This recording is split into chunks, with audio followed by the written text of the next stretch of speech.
Alors, posons-nous une question toute simple pour commencer.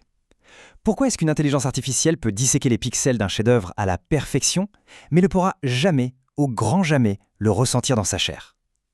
C'est le paradoxe fascinant qui lance notre analyse d'aujourd'hui. On va plonger ensemble au cœur de l'expérience intime de l'observateur, pour bien comprendre que l'art, ça ne se résume pas à regarder ou écouter, c'est littéralement quelque chose qu'on vit de l'intérieur. Au menu, pour décortiquer tout ça, on commence par le temps et l'espace, ensuite le corps en mouvement, puis la matière et le sens, on enchaînera avec partager l'expérience et on terminera notre voyage avec les limites du regard. Allez, on attaque tout de suite avec notre première dimension, le temps et l'espace. Bon, plongeons directement dans le vif du sujet avec le philosophe Edmund Husserl. Pour comprendre notre perception du temps, il a mis en lumière deux concepts clés, la rétention et la protention. En gros, notre conscience passe son temps à accrocher le passé immédiat tout en anticipant la seconde d'après. Sans cette capacité incroyable à retenir la note de musique qui vient juste de résonner tout en attendant la suivante, notre chanson préférée, eh bien ce serait juste une bouillie de bruit chaotique et totalement déconnecté. Et ce qui est vraiment captivant ici, c'est l'opposition magistrale entre deux géants de la musique. D'un côté, on a la fameuse 5e symphonie de Beethoven, qui joue à fond sur cette mémoire. Elle construit une attente absolument immense jusqu'à une résolution triomphante. De l'autre côté, paf, changement de décor avec l'œuvre 4 minutes 33 de John Cage. C'est littéralement 4 minutes et 33 secondes de silence au piano. Ça sabote toute anticipation de manière brillante et ça enferme complètement le public dans un présent pur, constitué uniquement des bruits de la salle. C'est du pur génie. Mais attention, le temps n'est absolument rien sans l'espace. Et là, Maurice Merleau-Ponty arrive avec une idée révolutionnaire. Voir, c'est un acte corporel. On ne vit pas dans une équation mathématique abstraite, loin de là. Notre perception de l'espace est totalement conditionnée par notre corps, par la gravité, par notre chair. Faut pas chercher plus loin pour comprendre pourquoi on a si mal aux pieds après avoir piétiné 2 heures dans les couloirs d'un musée. Et ce contraste illustre d'ailleurs brillamment comment ça se traduit en peinture. Prenez Piero della Francesca, à la Renaissance. L'espace, c'est une fenêtre parfaite, transparente, super géométrique. C'est calculable et fait pour le cerveau. Mais avec Paul Cézanne, boum, tout se brise. La profondeur devient physique, opaque, lourde. Sa fameuse montagne Sainte-Victoire, elle résiste au regard. Elle nous donne presque une sensation d'oppression physique. On est à des années-lumière de la transparence mathématique. En fait, on peut résumer ça à 3 grands régimes spatiaux. Premièrement, l'espace représenté. Ça, c'est la peinture ou le cinéma, des arts de surface qui ouvrent une porte virtuelle. Deuxièmement, l'espace occupé, la sculpture ou l'architecture, qui nous force à bouger physiquement autour ou dedans. Et troisièmement, l'espace créé. C'est le royaume magique de la danse, où l'artiste génère littéralement l'espace autour de lui à travers le mouvement. Ce qui nous amène tout naturellement à notre deuxième grande étape, le corps en mouvement. Alors là, Pouce articule autour d'un phénomène neurologique fascinant, l'empathie kinesthésique. C'est le coup des neurones miroirs dans notre cerveau. Quand on regarde un muscle hyper tendu sur une toile de maître ou une danseuse en plein grand écart sur scène, nos propres zones motrices s'allument en secret.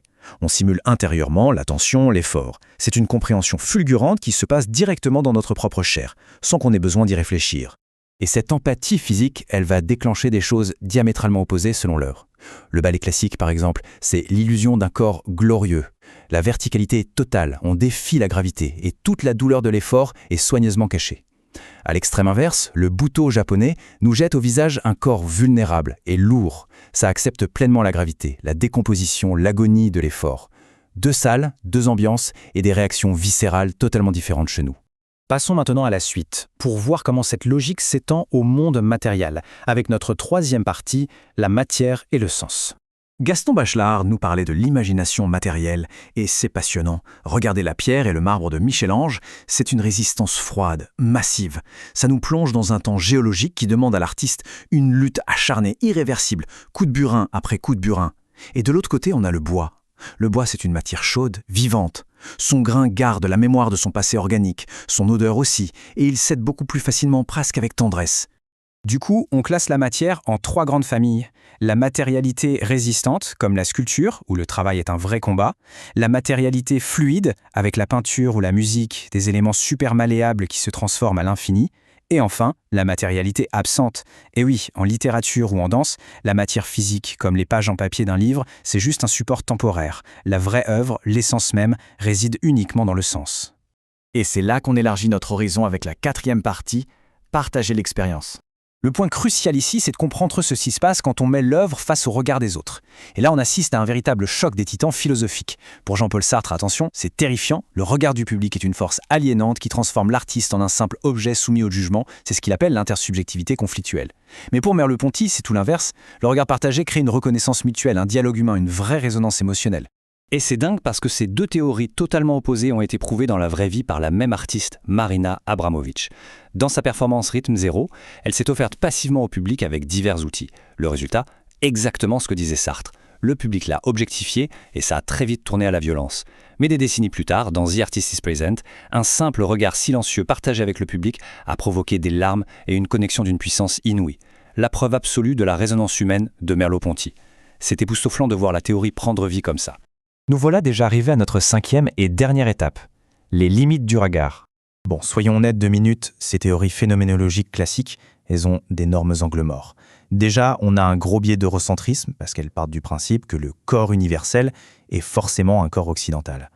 Ensuite, il y a une part d'idéalisme qui passe complètement sous silence le marché économique brut ou même l'esclavage qui a permis de bâtir l'art antique. On a aussi l'anhistoricité, cette manie de traiter les beaux-arts comme une vérité éternelle, alors que c'est une invention assez récente. Et enfin, l'oculocentrisme. On donne la couronne absolue à la vue en oubliant presque l'odorat, le toucher ou l'ouïe. Mais la limite la plus frappante, aujourd'hui, elle est purement technologique. Historiquement, une photographie, c'était ce que Roland Barthes appelait une trace indicielle. En gros, la lumière venait littéralement toucher la pellicule. C'était la preuve physique, chimique, absolue que la chose ou la personne avait réellement été là, devant l'objectif. C'était un réconfort existentiel énorme. Sauf que là, on est en plein dans une crise existentielle numérique. L'intelligence artificielle générative et la réalité virtuelle, elles font littéralement exploser cette indicialité. Elles nous balancent des expériences hyper réalistes, saisissantes, mais avec absolument aucun ancrage physique dans le monde réel. Le lien vital entre l'œuvre, la présence de la chair et la réalité de la matière vient d'être complètement volatilisé. Ce qui nous laisse sur cette question absolument vertigineuse pour conclure notre analyse, comment l'humanité va-t-elle véritablement ressentir et vivre l'art quand le corps, l'espace et la matière seront devenus de simples lignes de code virtuelles ? L'art a toujours été profondément ancré dans notre chair. Alors s'il n'y a plus de chair, que devient-il ? C'est tout l'enjeu et le grand mystère de l'expérience esthétique de demain.